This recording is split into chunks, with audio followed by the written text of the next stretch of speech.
Alright guys, now that we understand the basic concept behind a man-in-the-middle attack, what I want to do is I want to show you guys how to perform a DNS spoof, which is a specific type of man-in-the-middle attack. And once you see how it's done, then you're going to have a much better idea of how to defend against it. So the first thing we need to do is we actually need to install an additional package because we're pretty much going to turn our computer into a router, a device that can sit in the middle of two other devices, which is actually the real router or access point and the victim. So apt-get install, and this is bridge utils. And you only need to do this one time. Once it's installed, it's going to be good to go. So you're probably going to have to press yes. I already have it installed on my computer, so that's why it didn't actually install. But again, what this is going to do is it lets our computer act as a bridge, and it lets it forward packets based on MAC address rather than IP, and that's how routers work. So that's the first thing you need. The next thing you need to do is you need to enable IP forwarding. So IP forwarding lets you determine the path where the packets are actually sent. Now, like I said, this is actually used by routers most often to pretty much decide which network to send the data to. But since we're essentially turning our computer into, a temporary router, we need to do this. So if you just write echo 1, then we're going to write this to proc, and this is just the location of the file, net IPv4 and IP underscore forward right there. So by default, whenever you first turn on your computer, this file just has a 0 in it. That means IP forwarding is not enabled, and we're just going to write a 1 in there, and that just lets our system know that, okay, we now enabled IP forwarding. So again, you only have to do this one time, and you actually need to do this every time you turn on your computer, because whenever your computer first boots up, it's going to be a 0. So let me clear out of there, and now we get to the fun stuff. Now we have everything installed, set up. So what we're going to do now is we're going to create a fake DNS host file. Now I already have one created, and this 192.168.0.11, that's the IP address of my actual computer that I'm sitting at right now. And if you guys are unfamiliar with DNS, then I recommend going to watch my networking videos. But basically what's going to happen is whenever a victim, they're going to request a web page, and they're going to go to their browser and they're going to type in, let's say, bacon.com. Well, your browser actually needs to know the IP address of that server. So it's going to say, hey, I got a question. What's the IP address of bacon.com? Because I can only find the server based on the IP address. So usually a DNS server responds with the correct answer, which is like 2.0 whatever, dot whatever, dot whatever. However, what we're going to say is, oh, the IP address of bacon.com, that's actually my computer. So that's what I'm going to say. And then whenever he thinks he's connecting to bacon.com, then we can have a fake bacon.com and, well, do whatever we want, like get his login information, whatever. So the reason I have this is because there are a bunch of different rules that you can have. So this is saying whenever anyone requests a website using www, like www.whatever.com, and you can have like facebook.com in here, yahoo.com, AOL.com, whatever you want. So there you go. Basically the answers whenever people request the IP address for a website. So now that we have that, the only other file that you need on your computer is an actual, file for the website. And I just made a real simple one. And the location that you put your web files in on your computer is in var. So go to your root directory, computer, and go to var www HTML. Let me actually open it with a browser. And alright, so this is the little sample web page I made. But again, it all depends on what website the attacker is trying to be. So he's either going to clone like the Facebook login page. People clone your bank's login page. So I just made this one real quick. But again, you can design it any way you want depending on, whatever you're trying to do.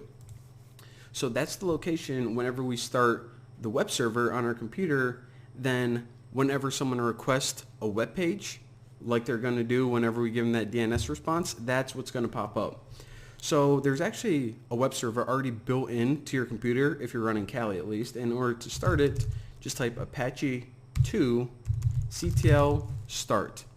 Now just hit enter, and it's going to say this because we didn't set it up properly. We're just running this real quick. We don't have a fully qualified name, so whatever, not really important. The important thing is our web server is now up and running. So the last piece of the puzzle is when we start our actual spoofing, and I actually need 2 windows for this. So this first terminal right here, this is going to be for our ARP spoofing. So basically we're constantly going to be sending the victim computer ARP answers telling him that the MAC address belonging to the IP of the router is our MAC address. So whenever he looks for the access point, we're going to be like, yep, that's me right here. And we're going to do the same thing with the access point. The access point's like, hey, who is that guy who wanted Facebook? I'm going to be like, oh, that was me. So I'm pretty much going to be sitting in the middle, and all of their messages are going to be passing through me. So then, you can tweak them any way you want. So the victim's IP address, my tablet, is 192.168.017, and the router is 0.1. So remember, the actual victim is 17 and the router is 1. So if I run ARP spoof, then what we need to do is we need to tell 17 and do the same thing with 1, and just run and. And whenever you use this and character, what it does is it allows you to run multiple commands pretty much on the same line, so I don't have to hit enter twice. And we're pretty much going to do this again. So ARP spoof, and I forgot my minus T. Alright, so I'll show you guys what we're doing in just a second. Alright, so you saw in this first one, we're pretty much running 2 separate commands right here.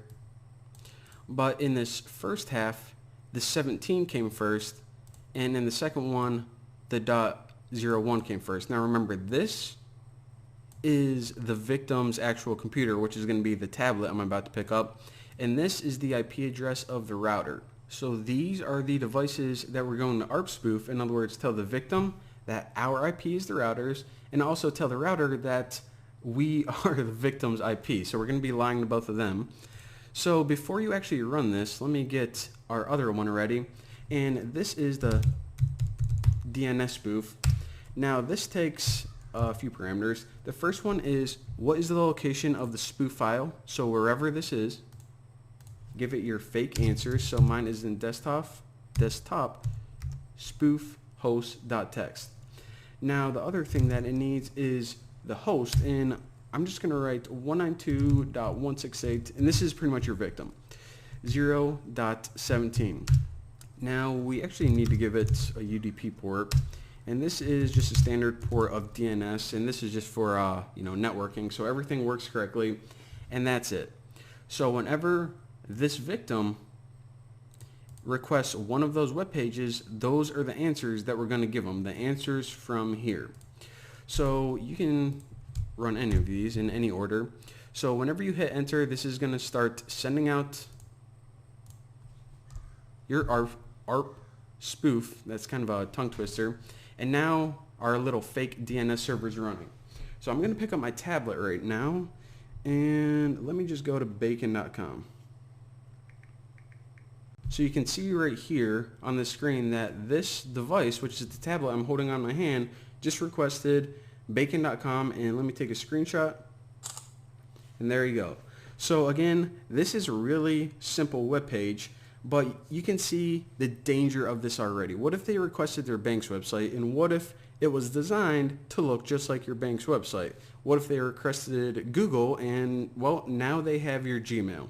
Well, the thing is, once they have your Gmail and they can log into your email account, nothing else even matters, because, oh, you want to access Facebook? All you have to do is go to Facebook, say reset my password, and what are they going to do? They're going to send it to your email. Same thing with your bank account. But oh, you have verification questions? Well, guess what? I got your effing Facebook. And all of this is happening. Your life is crumbling down. And do you know why?